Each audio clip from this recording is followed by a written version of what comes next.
घर वापस आओ और देश के एक अच्छे नागरिक बनो। ये जो लोग आपको दिमाग खराब करते हैं, जो सफ़ेद पोश दहशत कर रहे, इससे बचो। उनके परिवारों को देखो जिन्होंने आपको टेररिस्ट बनाया है, वो परिवार कहाँ जा रहा है और आप कहाँ जा रहे हो। अपने माँ बाप को देखो, आप अपने एक माँ बाप का सहारा हो, हमारे देश का सहारा हो। ये हथियार को छोड़ो, वापस आओ। 17, 18, 19 साल 20 साल में किसी के आदमी की समझ में नहीं होती है। 25-26 साल के बाद में आदमी को समझ में आता है कि एक आइडियोलॉजी क्या चीज़ होती है। इन सब चीज़ों से बचो। और अगर घर के अंदर कोई प्रॉब्लम है, कोई और इशू है, आप अपने परिवार के अंदर मसला सॉल्व करो।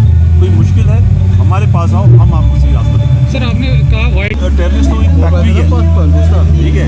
एक टेररिस्ट बढ़ता है, दूसरा वो पैदा कर देता है। और टेररिस्ट को तो मारना कितना 2 महीने 3 महीने के 4 महीने में बेचारा यूथ जो हथियार उठाता है वो मारा जाता है। मगर ये जो वाइट कॉलर टेररिस्ट अपना बैठ करके आइडेंटिफाई करो कौन बच्चा है जिसके घर में अपने माँ बाप से लड़ाई है, किसको ड्रग का प्रॉब्लम है, कौन फेलियर है क्लास के अंदर, जिसके अंदर दिमाग के अंदर गफलत है, उसको उठाओ और फिर आइडेंटिफाई करो, उसका दिमाग खराब करो और उसके हाथ में गन दे करके उसको टेररिस्ट बना दो।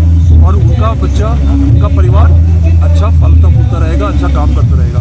तो हमको ये सोचना है, जब तक ये माँ बाप जो टेररिस्ट बनने वाले हैं बच्चे, उनके पास जाकर के पूछेंगे नहीं कि तुम अपने बच्चे को भी टेररिस्ट बनाओ, तब तक ये चीज़ काबू नहीं आएगी। ये जो सोसाइटी है उसको काबू करना है। इस साल काफ़ी कम टेररिस्ट बने और मुझे यकीन है कि अगले साल